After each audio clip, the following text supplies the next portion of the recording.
बताइए, शास्त्रों में तो सब में लिखा है कि संत को सबसे बड़ा, सब में लिखा हुआ है, लेकिन जो लिखा है उसको नहीं मानते हैं। रामायण रोज पढ़ते हो, उसमें संत की महिमा लिखी है कि वो सबसे बड़े, लेकिन नहीं मानेंगे आप। उनसे शंका करते हो और उनकी निंदा करते हो, और निंदा संत की बौर बौर नरके जाए, कोई नहीं बचा सकता। संत की निंदा अगर आप करेंगे तो कोई बचा नहीं सकता, कोई भी जगत में बचाने वाला नहीं है। इसलिए आपको पता नहीं कि सत्संग नाम किसका है। ये धक्कम धुक्का काम नहीं है, वो तो बहुत ही सावधानी का काम। बोलो।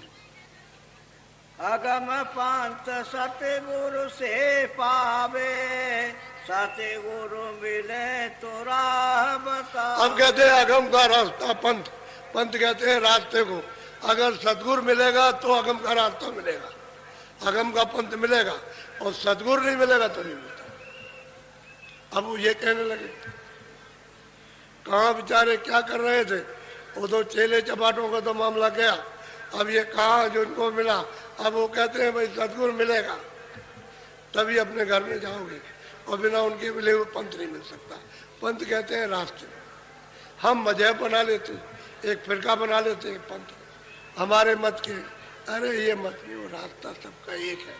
एक ही रास्ते से आए हो और आकर के भूल गए, वो एक ही रास्ता जाने का है, उसी को पंथ कहते। तो वो कोई कोई जानता, जब वो पूरा मिल जाएगा तो वो जानता है, उसी रास्ते से आपको ले जाएगा। वो नहीं मिलेगा तो घर का रास्ता नहीं मिलेगा। बोलो। सतगुरु मिले कहे दरसाई, बिना संत नहीं बूझे बुझा।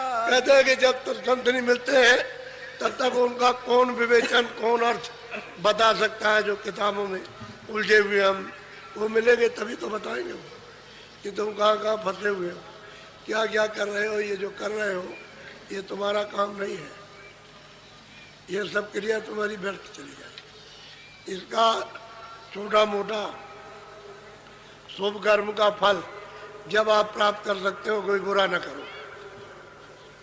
और तुमने जो बुरा किया तो वो जो जरा भी करते हो तो सब उसमें बुराई में सब नाश हो जाएगा, वही फिर काला हो जाएगा। जब कालमा जमेगी तो पुण्य जो है उसमें नष्ट हो जाएगा, फिर पुण्य का चला जाता है। तो कहते हैं जब सद्गुरु मिल जाए, संत पूरे मिल जाए, तभी मतलब यह है कि उसे बताएंगे और वो सब दर्शा देंगे।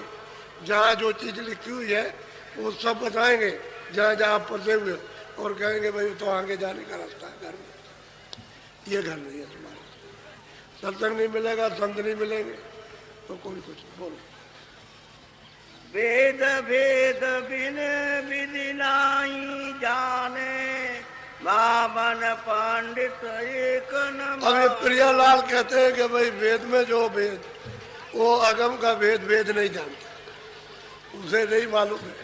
क्योंकि वेद जो लिखे गए हैं तो ब्रह्मा ने कुछ देखा थोड़ी है, वो तो समाधि लगाई तो खाली उनको आवाज सुनाई देती रही, आवाज सुनाई देती रही, उसको सुनते रहे। उन्होंने आदेश किया जो हम बोले वो तुम लिख दो। आद्या महाशक्ति से कहा कि तुम इनको इधर आने मत देना, वही हम इनको वाणी सुनाते हैं, और हमने इनको आदेश दिया तो वाणी लिखी। तो जो जो बोलते गए वो लिखते चले गए। वही 4 वेद है, 1 लाख श्लोक है बस, और 4 खंड है। 80,000 उपासना, 16,000, 80,000 कर्मकांड, 16,000 उपासना कांड और 4,000 ज्ञान कांड। 1 लाख श्लोक है कुल।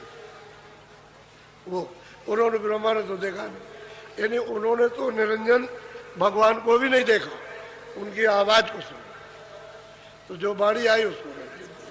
लेकिन उसमें ये लिखा हुआ कि हमको ऊपर की आवाज सुनाई दी, इसके अतिरिक्त, इसके अलावा। तो उन्होंने कहा नहीं, ना ये थी ना और अभी इतना खत्म नहीं है, और कुछ है लेकिन हमने उसको देखा नहीं है। लेकिन हमको ये आवाज हुआ कि ऊपर से कोई आवाज आ रही है, और कुछ है। ये तो उसमें लिखा हुआ है।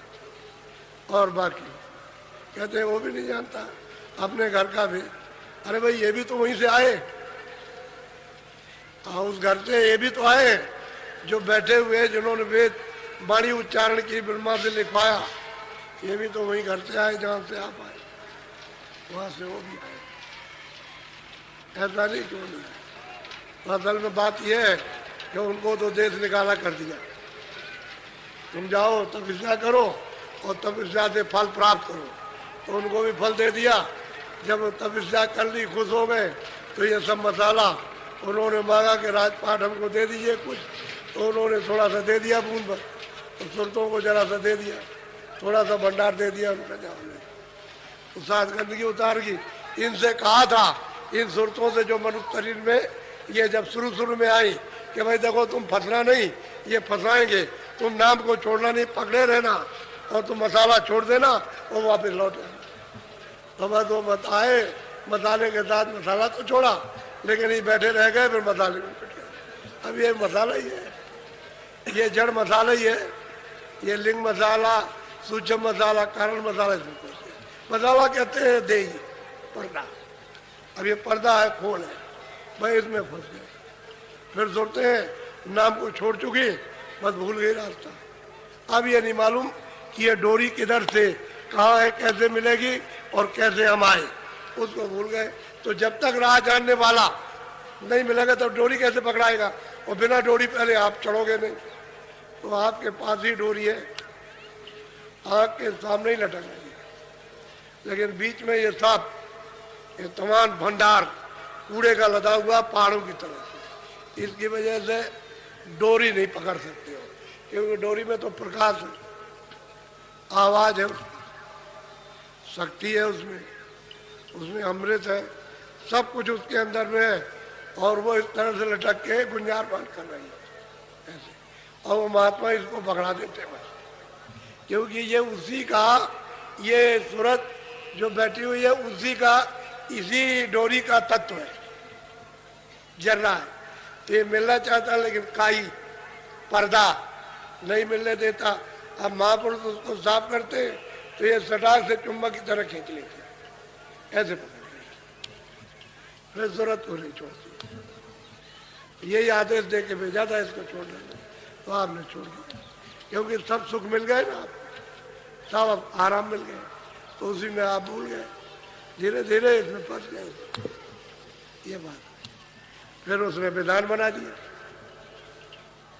विधान बनाया कि देखो हमारे देश में ये पाप ये पुण्य, और तुमको हमने आजादी दे दी, तुम जैसा चाहो ऐसा करो, लेकिन जो करो सो अपना अपना भोगो।